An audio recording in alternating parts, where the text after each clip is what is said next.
Bonjour à tous. Alors, deuxième partie de la séquence numéro 6, l'évolution politique de la France sous la Ve République, donc de 1958 à nos jours.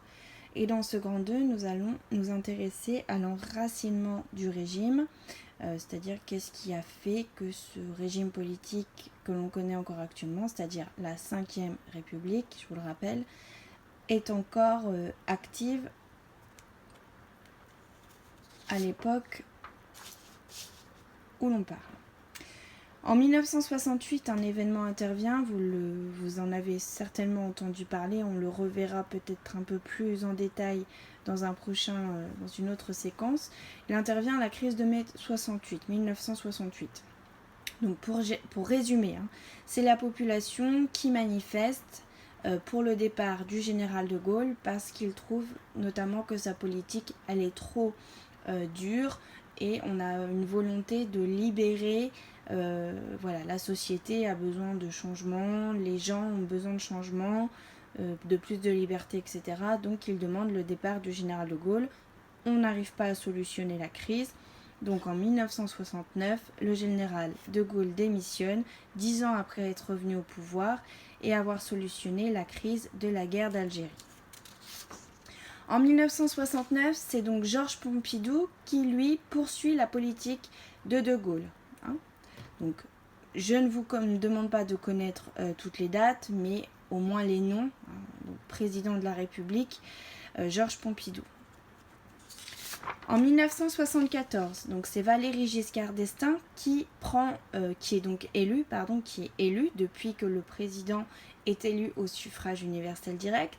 C'est un gaulliste, c'est-à-dire qu'il poursuit aussi la politique du général de Gaulle, mais malgré tout, il répond aussi aux besoins de l'évolution de la société.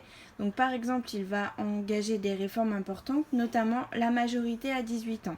Il faut savoir qu'avant, la majorité était à 21 ans. En 1981, première fracture, première rupture dans ce nouveau régime politique de la Ve République, une notion à connaître, il intervient ce que l'on appelle l'alternance. Qu'est-ce que ça signifie? Ça signifie qu'en 1981, on va avoir un président qui va être élu, mais ça va être un président de gauche. Et l'alternance, c'est ce qu'on connaît depuis 1981. Cela signifie qu'on a des présidents de gauche, puis des présidents de droite qui se succèdent. Donc ça va être une nouvelle caractéristique de la vie politique française. Donc 1981, président de la République élu est un président de gauche. Donc vous devez savoir ce que signifie alternance et en quoi ça consiste. Donc en 1981 et en 1988, donc c'est l'élection de François Mitterrand, donc président du Parti socialiste, président de gauche, qui va donc à chaque fois être élu pour 7 ans. C'est ce qu'on appellera le mandat présidentiel un septennat, puisque c'est 7 ans. Ensuite, 1995, alternance. C'est Jacques Chirac, donc président, qui va être élu président, de droite.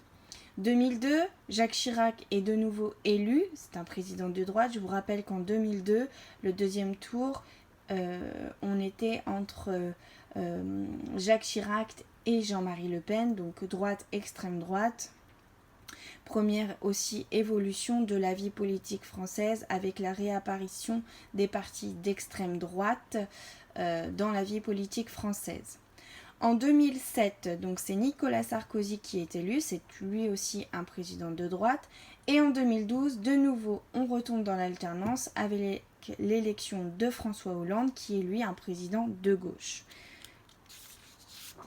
La deuxième notion importante à connaître, c'est la notion de cohabitation. C'est quoi? D'un côté, on a le président. Donc, je vous rappelle que le président détient le pouvoir exécutif. Et que de l'autre côté, on a ce qu'on appelle le Parlement, donc Assemblée nationale et Sénat, qui détient le pouvoir législatif, le pouvoir de faire les lois. Donc la cohabitation, c'est quand on va avoir, par exemple, un président de droite et une majorité de gauche à l'Assemblée nationale. D'accord? Le chef de la majorité à l'Assemblée nationale est le Premier ministre. Donc depuis la mise en place de la Ve République, on a connu 3 cohabitations. En 1986, par exemple, je vous ai mis un exemple pour que ce soit plus concret, Mitterrand était président, donc président de gauche, et son Premier ministre, puisque la majorité à l'Assemblée nationale était de droite, il avait choisi un Premier ministre de droite. Donc on a eu une cohabitation Mitterrand-Chirac. Alors une des conséquences, vous vous en doutez, c'est que du fait, on va avoir une difficulté pour mettre en place une politique, puisque ce sont 2 partis politiques différents, donc avec des idées différentes. Donc la difficulté, c'est qu'on a souvent une stagnation de la vie politique, on n'arrive plus à prendre de décision, ou c'est un peu bloqué. Enfin, dernière chose à connaître, c'est que l'évolution de la société, c'est-à-dire comment les gens évoluent, comment les mentalités évoluent, cela influence la vie politique. Parmi les mesures importantes, on peut retenir la majorité qui passe à 18 ans en 1974, donc sous Valéry Giscard d'Estaing. On a aussi la question de la parité homme-femme, qui est toujours une question qui fait débat à l'heure actuelle. En 2000, on a le mandat présidentiel qui passe de 7 ans à 5 ans. Donc au lieu de l'appeler septennat, on l'appellera quinquennat. En conclusion, on peut dire qu'en 50 ans, le régime s'est bien enraciné grâce à ces différentes mesures et à la continuité des idées aussi du général de Gaulle. Voilà, donc on visionne la vidéo, on continue sa fiche de révision et on me la rend pour jeudi, puisque jeudi on ne fera pas du français mais 2 heures d'histoire. Bonne journée!